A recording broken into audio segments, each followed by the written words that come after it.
Okay, so everything that you're talking about here, the full scope, the full picture. We're talking about senior, we're talking about frauds as far as Medicare, we're talking about the education system, talking about securing our children within those places, the full breadth of it. What are you focusing on first? Right? Well, So what's your mission statement? Well, my main mission is to serve the community, to provide resources and education opportunities to build up the middle class and eliminate fraud, waste, and abuse. That's my platform. That's what I'm running on because that's what the American people need. They need an opportunity. If you give them something free, what are they going to do? They're going to go squander it. It's kind of like the parable in the Bible. The three different people get the same amount of money. One goes and buries it, one goes squanders it, and one replenishes it. They Right. reproduce it. And so that's what we have to do as Americans. I believe the American dream in our Constitution is teaching the citizens how to hunt and fish in a capitalistic environment so they can go out and they can prosper. When you just give someone, or you have socialism or communism, you don't want a government so large. As we saw under Right. President Barack Obama, more veterans weren't, magically, in better situations or less suicide because government was getting bigger. More services weren't being provided, even though the government was growing larger. I worked in the federal government under Barack Obama when I came back from my service to America, and big government doesn't work. It doesn't help. More people No. are being discriminated against. No, there's just outliners that, you think that, oh, well, government's going to help us. And that's the worst case scenario. You definitely don't want that. All right. Well, Milton Friedman talked about it, and Thomas Sowell echoed it, fellow veteran, fellow Marine. And that is, if you gave somebody money, right, no matter what, there's always going to be some error of judgment in how they spend or how they invest that money. Whereas if you have received money based on sweat that you have put in or cost, then begets you some sort of revenue in return, you're going to spend or invest that wisely. And so it's basically, there is no trick essentially within a government that says, oh, okay, we've gone too far. Our founding fathers originally talked about this in the Convention of the States a long time ago. We just had a convention in the States here in North Carolina not too long ago. But they're talking about what is that trigger in order to reduce government, right? Because in government, if it doesn't work, unlike in business, they'll redouble their efforts. See, in business, if it doesn't work for me, I just disappear. It's not like I can all of a sudden redouble how many employees I had and how much money I had. And then, oh, but in government, that's exactly how it works. Oh, well, the mission was off. They didn't have enough people or enough resources or enough money.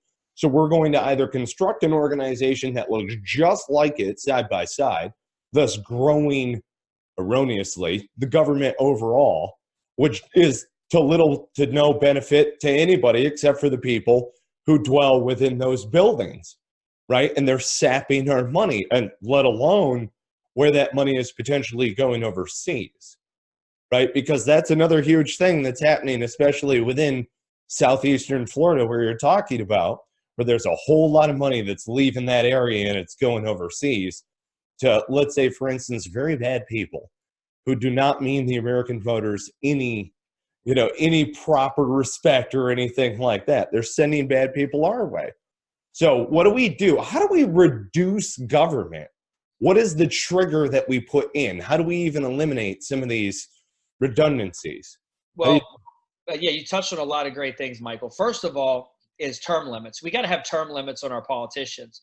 Okay, but the second thing is we have to be fiscally responsible.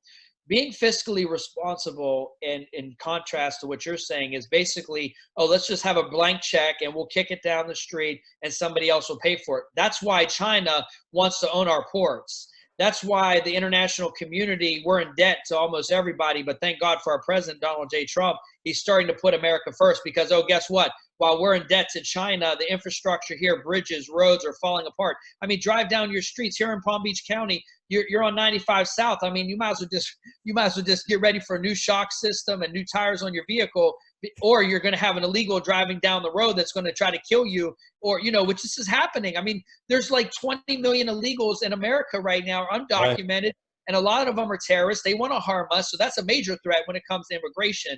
And that's another item that's so important. We definitely got to have the wall. We got to protect our borders, but it just isn't in Texas, Nevada, Arizona. It's in Florida too. Immigration is a problem down here, and we got to fight it. And exactly as you said, then the dollars are coming here illegally with the opioid crisis, with drugs, sex trafficking. These are billion-dollar industries where terrorists and people who want to do harm to America, to the Constitution, are getting their hands on financial means, and then they're shipping it downrange. Oh, well, on top of that, you had a President, Barack Obama, who gave billions of dollars to Iran, and Iran turned around to use us to kill our American brothers and sisters downrange, IEDs and IEPs, and these are major deterrents to freedom and democracy. Absolutely. When you have casualties on the battlefield, and you have threats to the American way of life, and then you see Iran as a result, then they're doubling down, and then they're in Iraq and Afghanistan helping to funnel that American money that we had as an asset that was frozen, which Obama gave back to them, which I think he should be in prison for.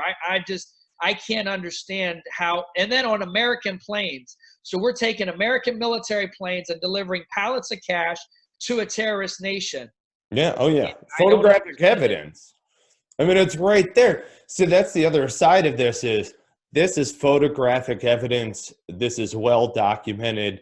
The case against these folks, the treasonous folks that are out there, to use the greatest crime in America, not lightly, treason. That's exactly what it boils down to. It's treason.